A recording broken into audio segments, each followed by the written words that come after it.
All righty.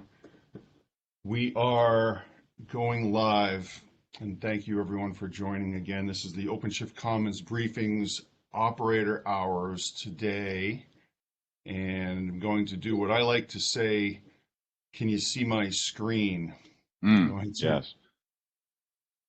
All good. Today we are lucky enough to have with us two gentlemen from Europe representing Percona. We have Roma, the technical director, and Sergey, the product owner from Percona. How are you guys doing this morning? Or actually, I should say, how are you doing this afternoon? Well, it's almost. I would say it's evening. Doing awesome, thank you. Sure. And why don't you tell us where you're coming in from? I mentioned you're in Europe, but I think you guys are probably a little bit east of that a little bit, right? That is correct. I'm coming from Moscow, Russia. Freezing Moscow, Russia. And how about yourself, Roma? Yeah, and I'm in Lviv, Ukraine, and luckily we start getting the spring coming, which is unusual for this region at this moment of time. You know, we were doing a dry run of this conversation the other day, and I was mentioning to Sergey on the phone. I said, "Yeah, it's really cold here," and then he was like, "Yeah, it's really cold here," and I'm north of Boston, and I was like, "Yeah, well, it's 9 degrees," and he said, "Well, you know, it's 12 below zero here," and so he had me beat. But anyways, thanks for joining us here later in the day for your folks. Welcome, and why don't you tell us a little bit of something about yourselves? Who'd like to go first, Roma or Sergey? Roma, go first. Sure. One on behind. Yeah. Okay, so I've joined Percona like 4 years ago, and I'm right now the technical director for Percona monitoring and management, but acting as a product owner for this team on the project we work in. I have technical background, mostly web development before, and worked as a web developer to the CTO of one of the company. So I've jumped into different side of their IT in general, from the development perspective and some management perspective, what their management needs to know about the product and stuff, the engineering too. So that's my experience. Okay. And where were you at before Percona? I worked in the biggest marketplace for website templates and services template, monster.com. So we created a huge marketplace to sell web designs and all related services to it. Right on. Okay, Sergey, how about yourself? What's your claim to fame?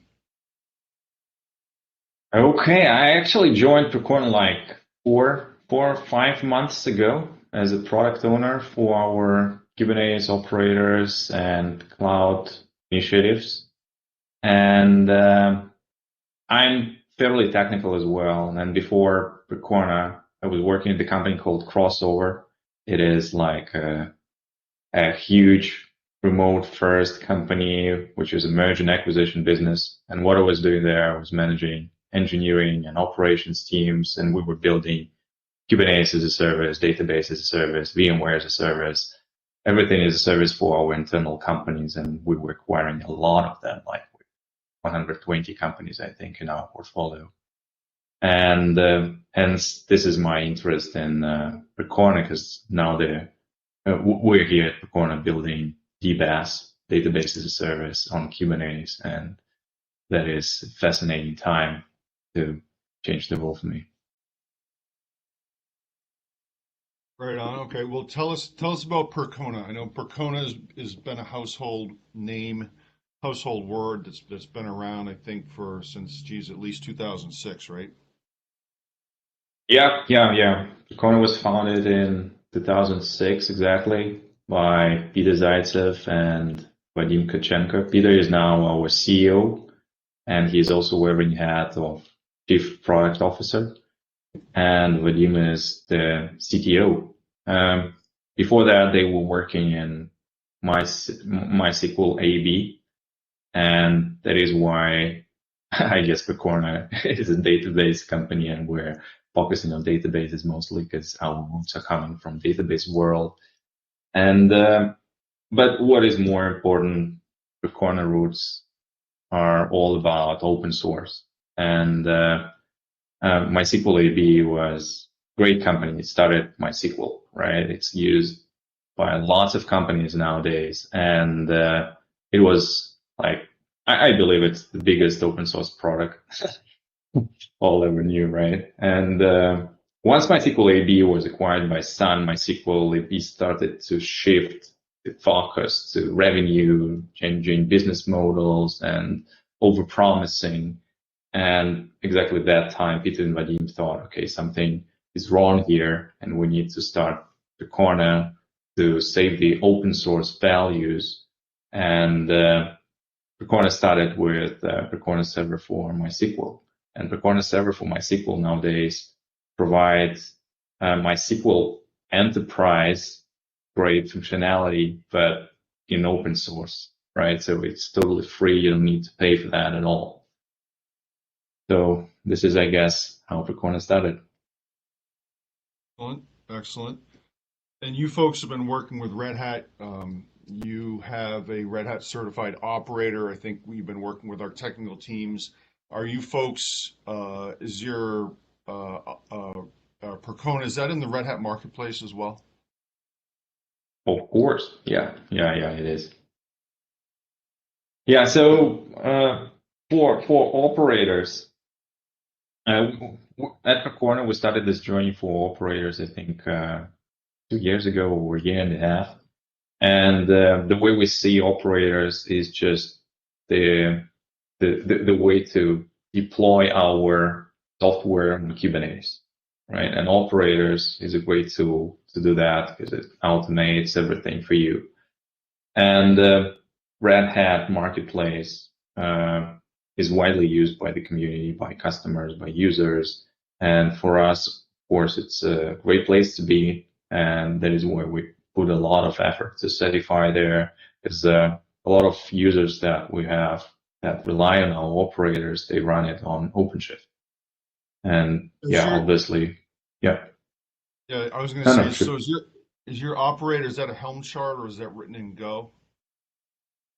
It's written in Go now. It's not a Helm chart. It's written in Go. It's also open source, so everyone can use it. And but we have a Helm chart actually, so you can just deploy the operator through a Helm chart if you want. Right, but the operator is more than just deploying, right? I mean, it's for exactly. Deploying software is one thing, but managing it in a distributed, Kubernetes environment is a whole nother thing, right? Exactly. Yeah, day two operations. This is, I believe, what operators should be solving for users, right? Because deploying is easy, right? You can just roll out your container, but what's you going to do tomorrow when you need to take a backup or ensure that your software is running in HA?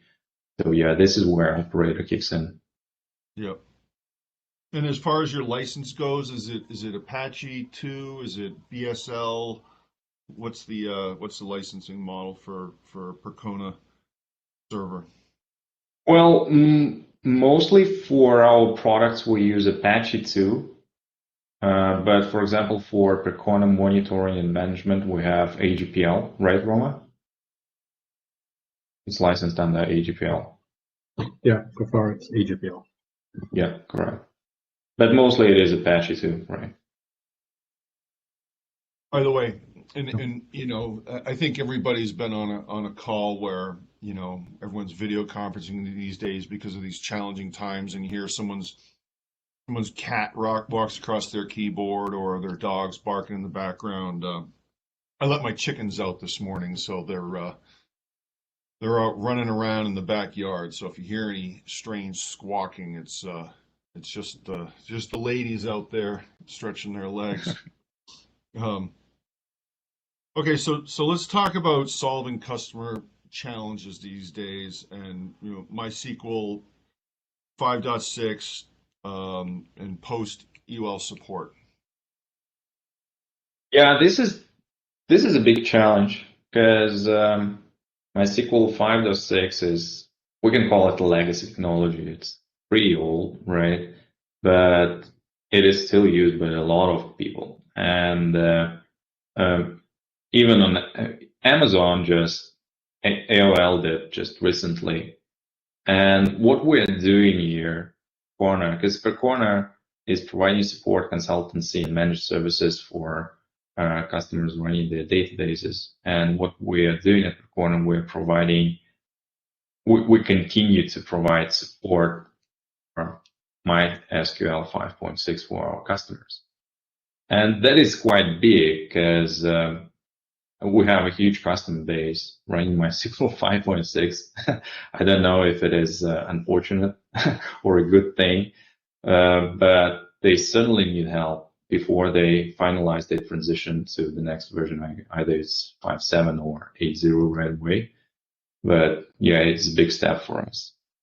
It is a big challenge, but I think there are more to come, right? I mean, lock-in in the cloud. This is a big challenge as well, and we're trying to solve it with our operators and DBaaS platform. We want to give customers and users free software to run their databases anywhere they want with just a few clicks of a button, like on operators and through a nice UI. So this is another big challenge, I believe, that we're trying to solve nowadays. And you folks are software agnostic in that you'll provide assistance to customers running any variant of MySQL, MariaDB, MongoDB, Postgres, and so forth, or how does that work? Yes, yes. Roma, do you want to say something as well? Because I'm talking a lot. Yeah, the saying that all versions are supported. So even if the Percona server for MySQL, we still do support for Oracle MySQL version and other things, and MariaDB even too. So, and all our software, at least for monitoring, supports all versions and all different distributions. Okay, fair enough.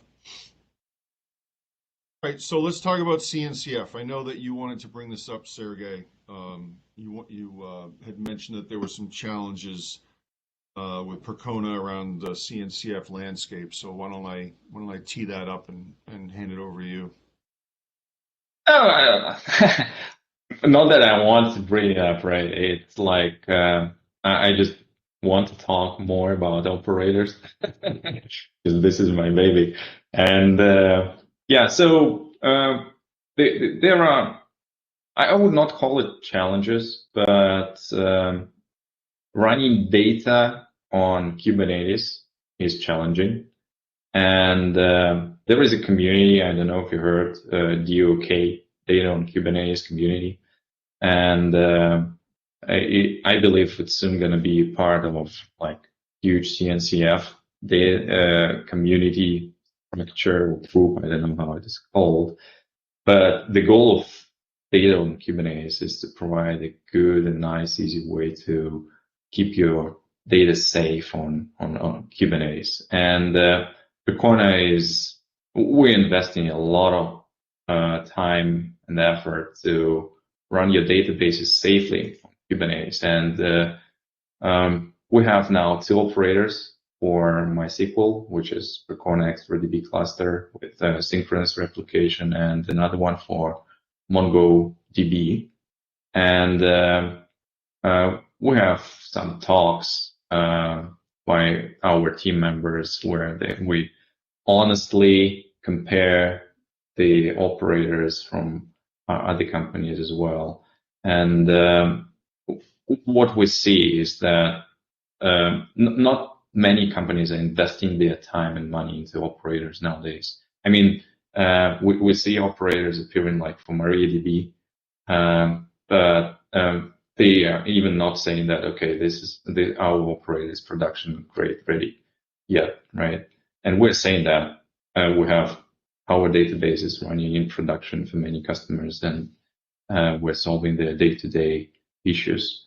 And this is a challenge because operators, and especially databases on Kubernetes, is a green field, right? And keeping your data safe on Kubernetes is the task where you have everything so ephemeral.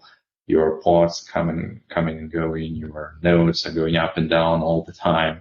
You need to make sure that your data is there, backed up, safe, and consistent.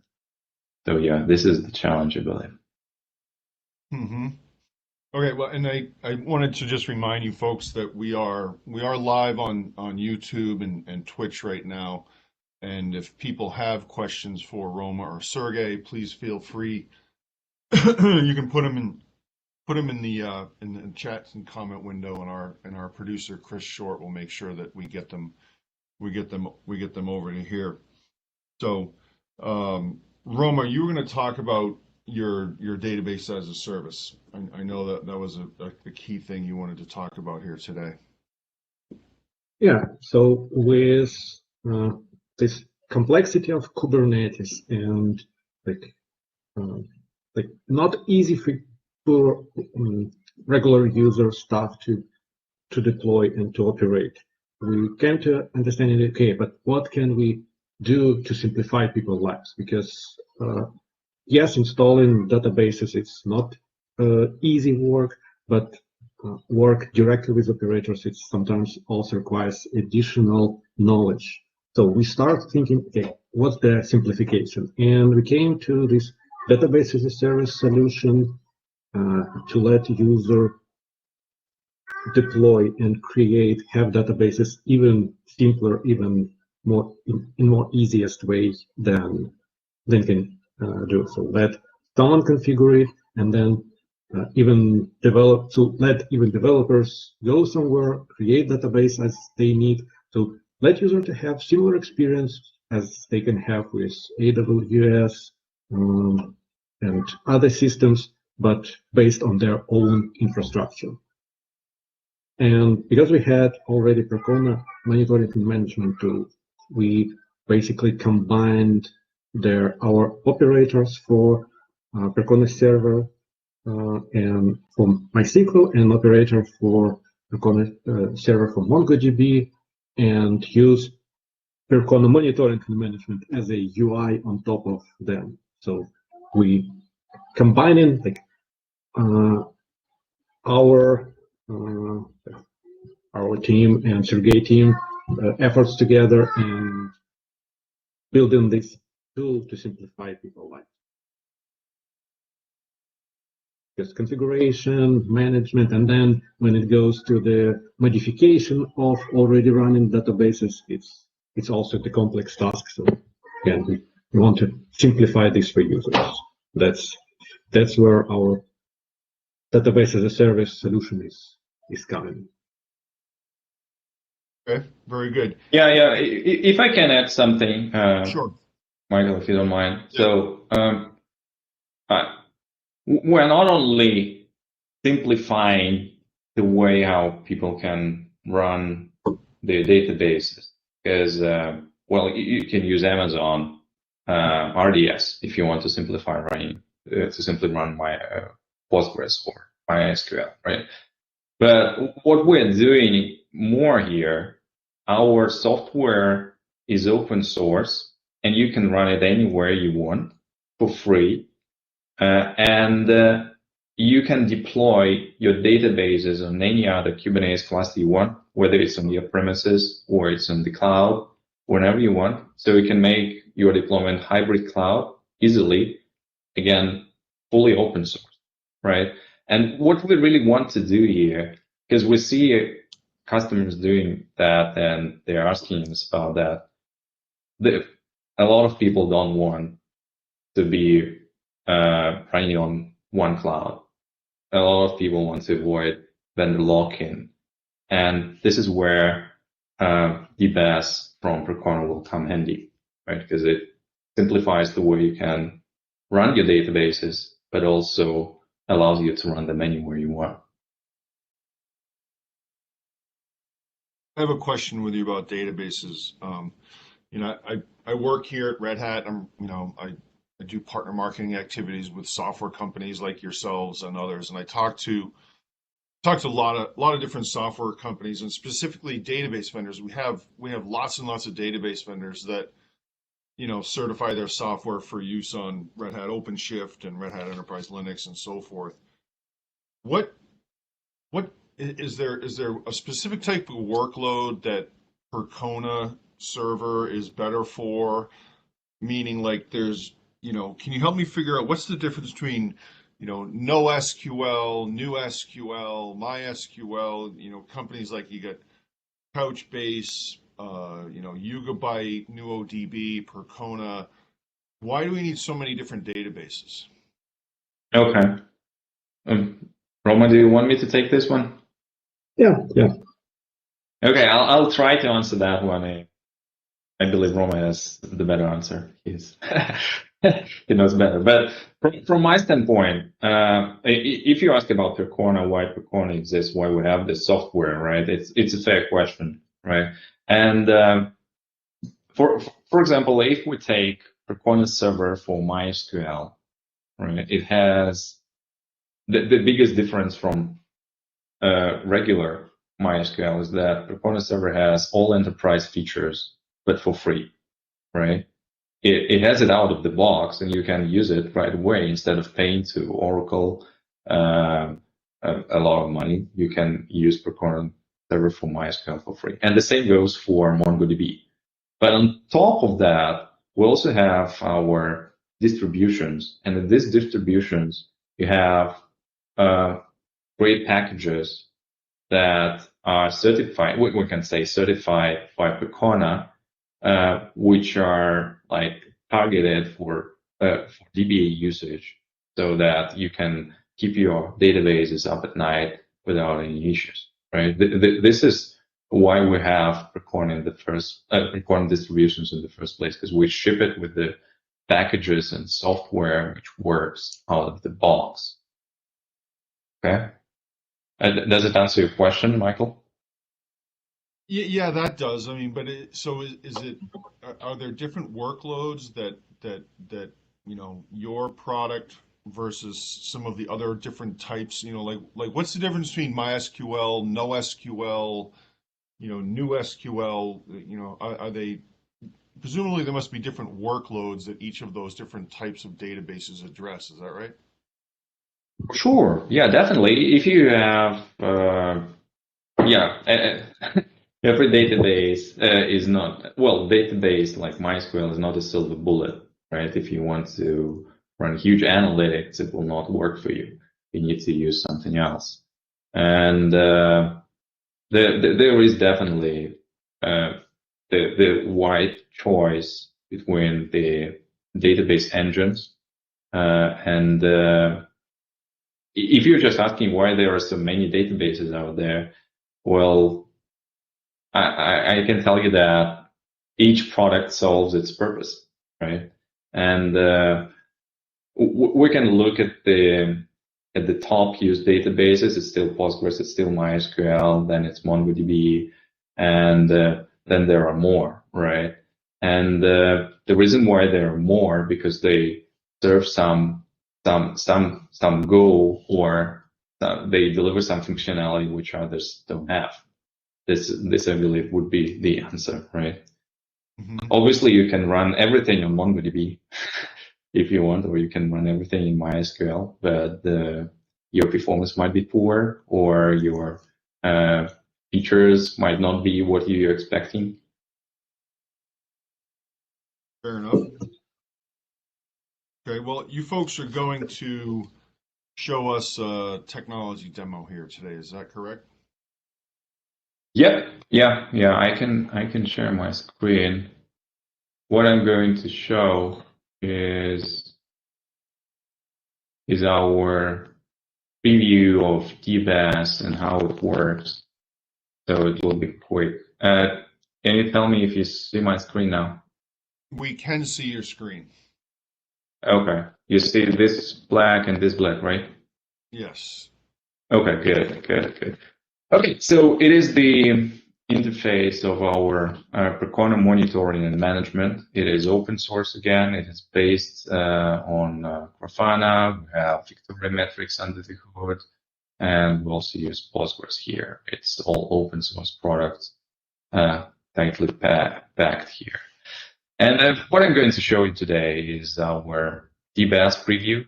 So what it does here, I have a screen where you can add your Kubernetes cluster, and you just submit the name and your kubeconfig file, and that's it. And once you have the cluster up and running, you can spin up databases there. I already have one, but I'm going to create a new one just to show that one. So I'll call it Percona demo, and I'll choose my Kubernetes cluster and the database type MySQL. We also have MongoDB operator, as I mentioned, but I don't have MongoDB operator installed on my cluster, so I can only choose MySQL now. And for the sake of simplicity, I'll run single node cluster, and you can choose memory, CPU, its requests on Kubernetes, and the disk size. Disk size is a persistent volume claim, so it's how much data you want your database to be. And that's it. Then you click, so let's see. I'll run watch. So I'll click create cluster, and right here, I have my Kubernetes and console connected to that. So you see now spinning up the pods, and there in the nice UI, you have processing, and once it's active, it means your database is up and running. But the real value here is not only in spinning up the databases, right? Because we discussed spinning up and deploying the database is quite easy, but it's also managing them. So you can scale them up. Once it's up, you can edit it, you can view its logs, and also we're going to add the functionality to take manual backups, point-in-time recovery, and everything else. It's already available in the operator, but it's not yet in the UI. And then the other big thing here, which is the great value of Percona monitoring and management, is our monitoring itself, right? Because it was built for that. Once your cluster is deployed, you can start monitoring right away without any additional steps. And it's not only CPU and memory monitoring, it provides you deep analysis of your database itself. So you can 15 minutes. You can look into the basic metrics of ExpertDB cluster, because our operator is Percona. ExpertDB cluster is Percona server for MySQL with Galera, and it provides synchronous replication. So you can see basic metrics and detailed metrics of Percona ExpertDB cluster in Galera. You can, for example, switch to query analytics and look into the detailed output of the queries which are running on your database. And again, it's all working out of the box. So you just click the button. Okay, edit all. So you just click the button, and your database is up and running, and your monitoring is up and running as well. So here you see that you can look into the queries running on this database in details. And I think the cluster is up. And if you see, there are two BXC clusters, both of them ready. So you have everything here, and your database is up and running. I believe that's it from my demo side. Do you have any questions, Michael? What about scale? meaning like, you mentioned that, you can run Percona server, build it once, run anywhere on Kubernetes. How well does it scale? If, for example, a customer wants to do, like say, can you do a distributed database in multiple different nodes? Yes, exactly. So it's working out of the box like that. I mean, on a single Kubernetes cluster, you have multiple nodes, and Percona operators, they rely on anti-affinity to tribute the database pods on different nodes. So we don't have any single point of failure on the database. Was it the question? Yeah. Yep. Okay. Yeah. Okay. So, and you can easily scale up and down your database, like from here you can pick your Percona demo database, click edit, and just put the number of nodes like from 1 to 3, right? And we'll scale up your database on your Kubernetes cluster from 1 node to 3. And these 3 nodes will run on different Kubernetes nodes with anti-affinity. Okay. What about 10? Well, you can definitely put 10 here, but it is not recommended for PXE, not the operator, not the Kubernetes, but for PXE to run more than 5 nodes. For MongoDB, it won't be a problem. You can have it, not an issue. But for PXE, as long as it relies on synchronous replication, running more than 5 nodes is kind of challenging, because it means it needs to write synchronously on all the, I don't know, X 10 nodes. It's a lot. Okay. Now you folks had Percona Live is your online conference. You do it in one in Europe and one in the US. And I know we used to be able to travel around and go to conferences and things in person. Is that all virtual these days? Yeah, that's virtual, and the next one is coming in the beginning of May 12th and 13. We still have the call for paper open until for next 11 days yet. So for the next 11 days. So and that will be Percona Live Online 2021. Again, as all Percona conferences about the open source databases and technologies related to that. So, well, last year, Percona Live, you released the open source data management software, the survey results. And I was going over those the other day, and there's lots of companies that put out survey results, but certainly database, probably one of the more core business apps out there. So you want to share with us the results of that here?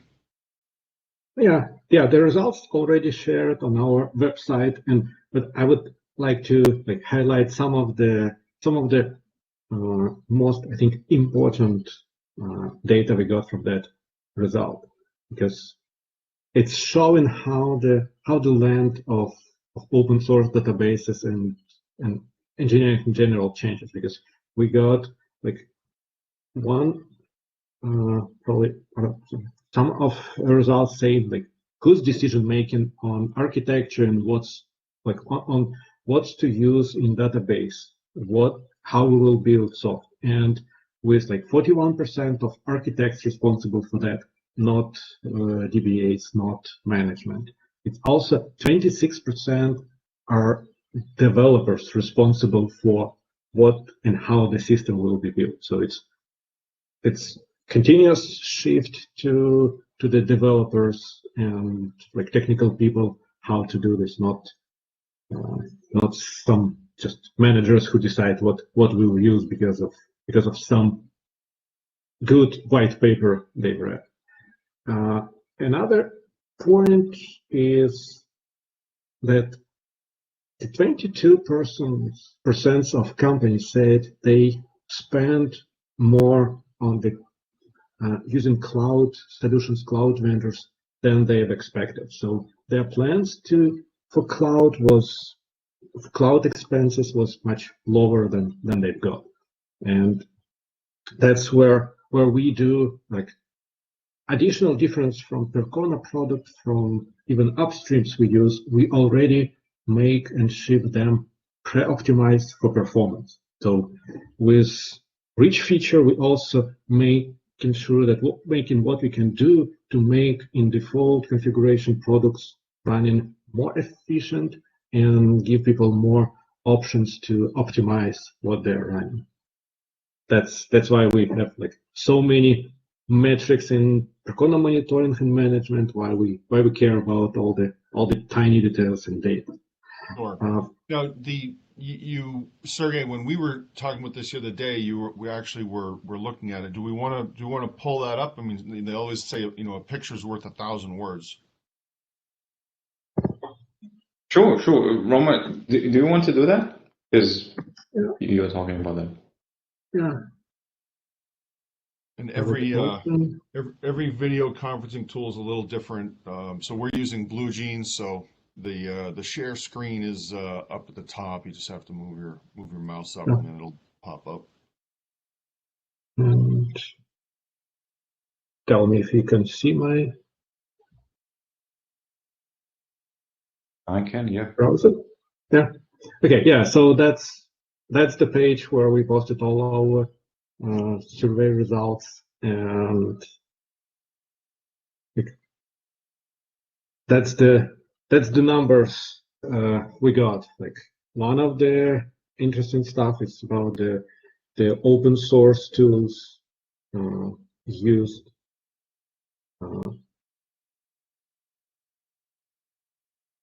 Also, the growth of data. Like almost everyone saying that the data they've used is growing, and that trend probably will not stop. The interesting, again, that's the fact related to simplicity of database management. People start like previously, like 10 years ago, probably, the updating database server was like, oh, that's this big and huge deal, because you need to do a lot of stuff. So it's like you need to prepare the downtime. Right now, we'll do 2-3 upgrades of their databases over the year, and there's no way to do this in an old way. It's like you can do this, but it will be so expensive. So that's where the automation and simplification helps. And again, the question about keeping people up at night, it's, as you can see, a lot of people saying it's performance, and all the problem goes because of it. Yeah. Performance is the big concern for lots of respondents, and that is where Percona monitoring and that, because it provides you a single pane of glass into your database deployments. Right. So yeah. I think it's fair to say that performance is obviously a top consideration, as well as security, right? So I know a lot of the vendors that we work with are really focused on securing those workloads in the cloud, because it doesn't matter if it works great. If someone can have access to your database, then you've got serious problems. What was there a security component to the survey? I'm not sure. Well, maybe I don't think so. Yes, security is important, but at least not waking people up at night. So sure, it's unexpected stuff. And this huge percent regarding the open source. Yeah, it might be related that we are mostly working with people who use open source support it. So we got this like also big number of people who rely on the open source. It's saving money. I would say it's always fair to say that open source is not free because you still need to invest something, but comparing to some expensive solutions, it's maybe more clear investment, and you know what you're paying for, like not for some like closed box of software. You have the software and you still need someone who can use it. But Sure. And I think do you put out this survey every year? And how do people get involved with it? yeah, it placed on all our communication channels. So we do this every year, collect the data, and then publish some aggregated stuff from different places. We can get people answers. Yeah, I believe we get a lot of answers during Percona live events when we ask speakers and attendant people coming to the conference to participate in this survey. Okay. And when does that go out? Did you say November? Yep. Yeah, it works. Well, actually, it was December. The Percona Okay. live. Okay. And obviously that's going to be virtual again this year, or you have any plans on, you think it'll be safe by that time? Now, by May, I really doubt it's safe. So yeah, in May, definitely it's going to be an offline event. We will see autumn in or in winter. Yeah. I'm not that sure about KubeCon is I think it's November in Los Angeles, right? So I really hope that it's going to be offline because I really want to go there. Yep. Sure. I missed last year. It was supposed to be in Netherlands, right? It was going to be in the Netherlands, and Yes, everyone was getting ready to yes. go, and then the whole COVID thing happened, and it was just like we started seeing companies shutting down conferences all around the world, and I was just, I think I still have my ticket for that KubeCon.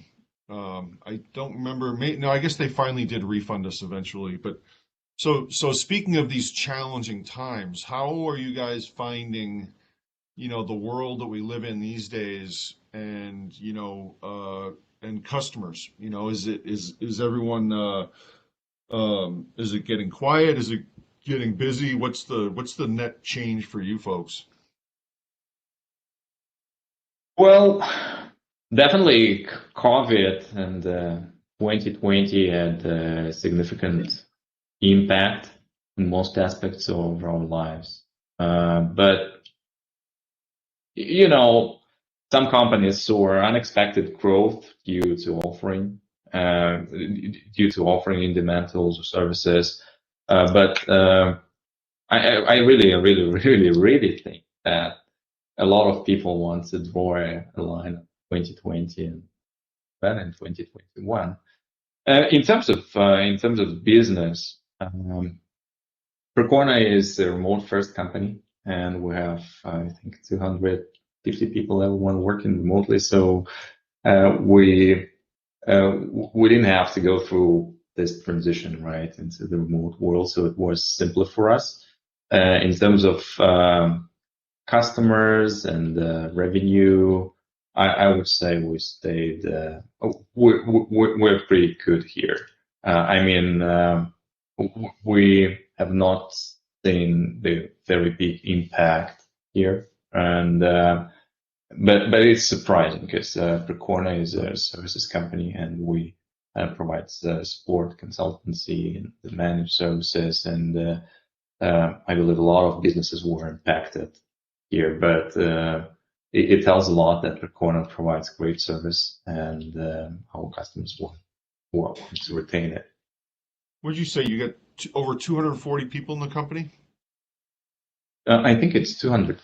50 now, and I don't remember the exact number. Our HR team shared it with us last week that we started 2020 with I think 180 people, right, Roma? And then by the end of 2020, we are now 250. And by the end of 2021, I think we're going to be more than 300 something. Wow, that's pretty exciting. I know when I started at Red Hat in 2002, and there were 260 people in the whole company worldwide. Yeah, It was pretty exciting. interesting. We once had a company meeting down there in Raleigh, North Carolina, or actually it was in on the seacoast there in Wilmington or something, and everybody flew in from around the world. Um, you folks ever have one of those, like a global company meeting where you can actually put all the employees in, like, one spot at a time? Yeah, we do that. Yeah. Roma, where was the last one? I think it was in some beautiful place, right? Well, we actually, I think for 2020 or 2021, we planned like to have like whole company meetings, because before we had meetings by some groups. So we had engineering team meeting, because it's already was like 60, 70 people.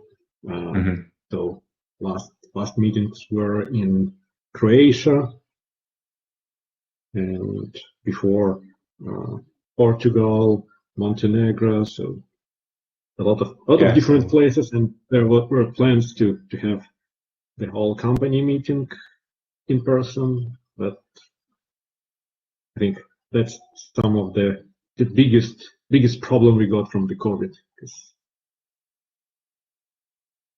the remote first culture of company let us almost not get any impact on the COVID stuff. Okay. Yeah. Well, so what about predictions? Not about COVID and when the vaccines are going to be rolling out, but where do you think computing is going to be 18 to 24 months? Are we there? Is Kubernetes it? Or is Kubernetes going to become the next OpenStack, and then there'll be some new shiny object that'll be coming down the pike? Kubernetes is going to become a new OpenStack in the sense that it's going to be not that widely used anymore. Is this what you're asking? Well, you remember, was 2000 and whenever, like, the OpenStack, conferences were like really huge, and it was just like OpenStack this, OpenStack that, Neutron and Cinder, and everybody was on board. And this is the next generation thing, and now it no offense to OpenStack, but it seems to be very niche focused in the telco space, and with some very, very large customers, and now it's Kubernetes. So is this it? Is this endgame, or what are your predictions for 24 months from now? Will we, is KubeCon going to be 50,000 people, or is it going to be niche? No, I believe in terms of, if we talk about the predictions in terms of Kubernetes, I see Kubernetes now, and I think Brendan Burns told that Kubernetes now is a MS-DOS, right? And slowly it's going to evolve into Windows 95, and then to Windows 10, and then something greater. So there is a trend, like you can see recent announcement of Google GK Autopilot, right? So there is a trend to making Kubernetes serverless, and I believe in 24 months we're gonna, in this period from today to 24 months, we're gonna see a lot more announcements like that, which are going to abstract Kubernetes from developers and everyone, right? So you're gonna just run your workloads in serverless mode, Kubernetes. But I believe Kubernetes is going to be the underlying infrastructure for for the workloads in the nearest future. In terms of other predictions, we had the good. We have Hoss. It is Matt Yankovic. He is our open source guy. He does great predictions for every year, and for 2021, he had 3 bold predictions, and I can quickly go through them. That one of them was that DBA role and regular sysadmins, they're going to not vanish, but they're going to be merged with other roles like SREs and developers. So there will be no anymore like a dedicated DBA, for example. We're going to have an SRE / developer who's going to run databases, because databases are simplifying more and more, and data operations are now easier. So you don't need to manage your underlying hardware for your database. For example, you need to manage your database itself, like queries and so on. And you don't need a dedicated system administrator to do that. It's number 1, which is quite interesting. I believe it's valid. Another one is that open source software is born. That is quite interesting in the sense that we see that more and more projects and companies are adopting open source software, or maybe there is components like they take MongoDB and put it somewhere, and on top of that they build their own DBaaS. So why not? But at the same time, we see that big companies like Amazon, Microsoft, they invest a lot into open source. And while open source vendors, traditional open source vendors like MongoDB, Elasticsearch, or Redis, they are introducing more restrictive licenses for their software. So it's kind of shift today. Enterprises are investing a lot into open source, and like good old-fashioned open source companies, they are closing their source or changing the licenses. And it is interesting what is happening nowadays. And at Percona, our motto is to keep open source open, and we want to continue doing that in any way. And the third big prediction is that consumers and users will revolt against this open source shenanigans, right? So you can see how it turned out for Docker, right? They started playing these games where they locked people out and limiting the downloads of images from Docker Hub. And it turned out that a lot of people decided, okay, I want to move to Quay, for example, where I will run my own registry. And yeah, and this might hit the community and other companies hard. I mean, if open source is changing their model, people will not believe in open source products anymore, and they will turn towards enterprises or other companies. I was gonna say that was pretty surprising. I mean, Docker was the biggest thing since sliced bread. You know, what, 4 years ago. I mean, obviously Docker, the technology is still, you know, mainstream, but given that so many people from Red Hat left Red Hat to go over to Docker, it's amazing to see how they couldn't keep it together. Not that they're gone, but it certainly didn't play out the way that I think they were expecting it to. Yeah, I agree. Yeah, it's interesting. Okay, well, we've got just a couple minutes left here. If you know, if your head of marketing for Percona was here on the call, they would make sure they'd want to say one thing.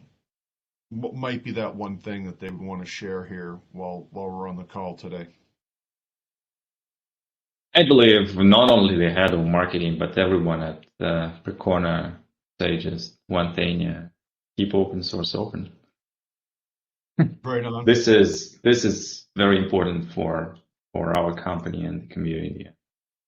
We're working really hard to introduce traction, to make community work together to contribute to make great products and keep them open source and free. Okay. Over to you, Roma. How about from you? Well, I would say the continue, like, in addition to open source, it's like we're trying to, and like I hope successfully avoid any vendor lock-in for you people who use Percona product. So like any Percona product, you can switch from for like database for like Percona server from MySQL. You can use MySQL server from Oracle. You can switch to Percona server. You can switch back. It's if you're not used on like real specifics, it will work. So we're doing everything we can to not lock people because that's our belief. Okay, fair enough.